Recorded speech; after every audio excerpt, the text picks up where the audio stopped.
Welcome back to 1600 Pennsylvania Avenue. We are debuting a new segment today, the Mythbuster. And with President-elect Obama giving a major speech on the economy and his stimulus plan tomorrow, we've decided to start there. The myth is this.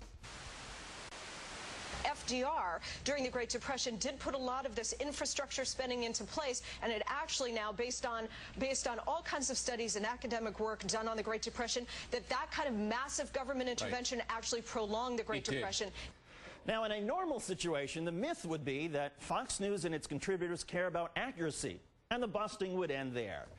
However, this particular line of reasoning about FDR, who you'll remember from your third grade social studies book as the president who led us out of the Depression, that he actually made things worse, has been spreading from the Fox universe into others. We turned a depression into the Great Depression that didn't end until the Japanese fleet appeared off Hawaii. Was that there were no rules, and investors went on strike because the government was completely improvising and would not let rules and markets work. So here to do some myth-busting, Daniel Gross, senior editor at Newsweek. Dan, good to see you. Good to see you, David. So this idea that more spending when you're in the midst of a depression or a recession will simply make things worse. Well, you remember, one of our favorite movies, Animal House, and there's that great song, don't know much about history. That's what my colleague George Will and Monica Crowley and so many others have proved. From March 1933, when FDR came into office, the economy had shrunk for 43 months. Longest recession ever. They called it a depression.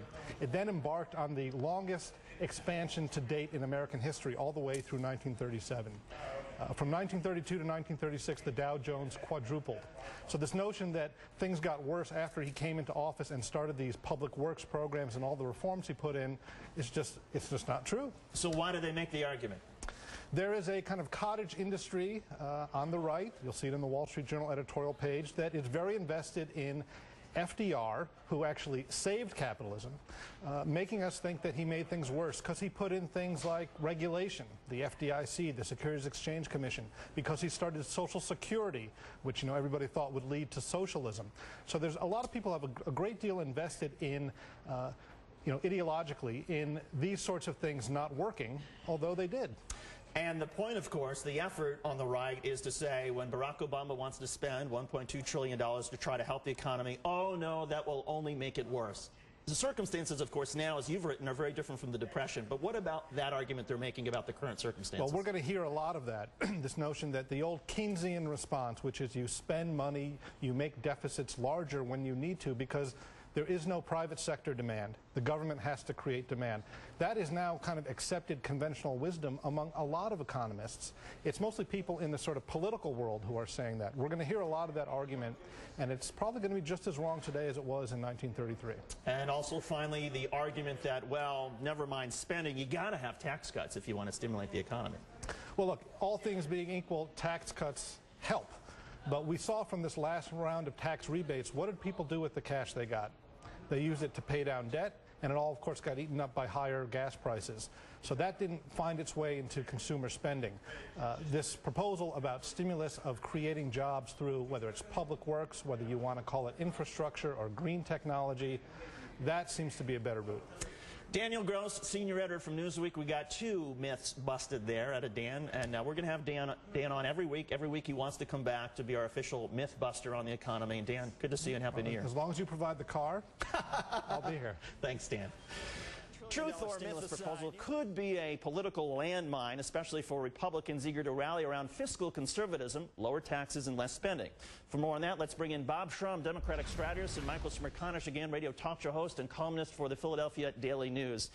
Bob, you heard the clips right there, and Dan effectively busted the myth about that somehow spending is going to make things worse. What do you make of the political effort on the right to try to get that argument out there? Well, it's very dangerous. I don't think Republicans in the Congress are, for the most part, going to follow it because people are too afraid of what would happen if we don't get this stimulus package. Republican economists, conservative economists, almost across the board, think we need stimulus of $500 to $800 billion. This is a moment when we really are all Keynesians, and I just don't see a lot of those Republicans who might have endangered seats in 2010 deciding that they're going to be obstructionists at a time when the country, as Obama says, wants action and action now. Michael, is that the case in Pennsylvania? I'm tending to agree with Bob because I think that things are so dire in certain quarters, including in this state, that folks tend to be selfish and don't view this as an ideological battle. They're not sitting back and offering words like, or terms like Keynesian. They're thinking, you know, what does it mean to me and what's going to put the most money in my pocket? And if they're convinced on a grassroots level that it best suits the interests of their household, they'll go along with it regardless of the ideology. Will they go along, though, with spending $1 trillion after $700 billion has gone to the financial industry? A lot of that can't be tracked. And there today that we hear about, okay, there's this performance officer that's going to somehow make sure the money is efficiently spent. I mean, it does sound like there are gimmicks associated with this. And to the extent that people hear about these gimmicks, don't they start to lose trust that the government can carry this out? Well, I think they have a lot I think that the argument... Go ahead. Sorry, I'm sorry, Mike. Bob. Well, the argument that I hear from a lot of folks is, where is it going to end? I mean, maybe I'm the only one in the country not laughing at Larry Flint. I love the fact that he wants the porno industry bailed out, because I think it's a great portrayal of how insane this all seems to get. Who else is going to be written a check? Bob? It would be funny if it weren't so serious. The fact is that the TARP was never designed to get the economy started again. It was designed to prevent a complete financial collapse. And whatever we think of it, we at least have not had that happen to us. And if we had, we'd already be in a Great Depression. We now need to inject demand back into the economy because, as Michael says, families are sitting around. They don't have any money. If they do have any money, they won't spend it. It's called a liquidity trap. If we don't get out of it, we're going to be right back where we were in 1933. Now, the most interesting political side of this, in my view, is the horse trading that I think you might start to see when you're talking about spending $1 trillion, mostly in public infrastructure and works and perhaps some education.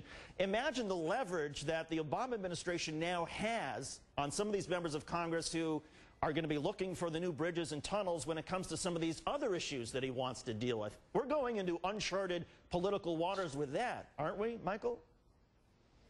Well, I think you're right, David, and what I note taking place is that the Obama folks tend to be approaching this more like it's the campaign still on in earnest. In other words, this is grassroots effort now where progressive organizations are being brought together under a singular umbrella. President-elect Obama, and I recognize in large part it's because the girls needed to start school, but he arrived 3 weeks in advance of the inauguration, and they're using those same campaign techniques to advance the economic stimulus, and I think that'll be to their benefit. Bob Shrum, is there a danger that when you talk about, for example, the accusations of pay to play, which have dogged the Obama transition, when you're talking about $1 trillion and trying to convince somebody to vote for you on a particular program, and you say, oh, by the way, you know, if you want your piece of the trillion, I need to know that I can count on you for health care reform. I mean, it gets even murkier at that point, doesn't it? I don't think he's going to do that. I think he made it very clear there aren't going to be earmarks. There isn't going to be special treatment. I think he's on the level. I know it's hard to believe, and people just can't accept it, or some people can't accept it. I agree. I think Obama's on the level, but I think a lot of those members of Congress are going to be so used to playing games the old way that they'll be the ones that say, you know what, I might go for this health care package you've got coming down the pike, but you know that tunnel that I need back in Michael's old neighborhood? You know, maybe I'm naive. I think whether the tunnel is built will be determined by whether the plan is there and ready to go and whether it's needed. Now, look, there will be mistakes. There will be inefficiencies. You know, they told Harry Hopkins during the New Deal, Roosevelt's advisor, if you slowed things down, we'd save more money in the long term. He said people don't eat in the long term. And what we now have to deal with is an economy where we have enormous short-term dangers. If we don't get through those, we could be in for a decade of economic decline. Well, Bob Shrum, I hope you're right, both about the Congress that's going to be dealing with Barack Obama, and I think I know you're right about Barack Obama being on the level in all this. Thanks, in any David. case, Michael Smerconish, thanks to you as well, and again, congratulations. Thank you.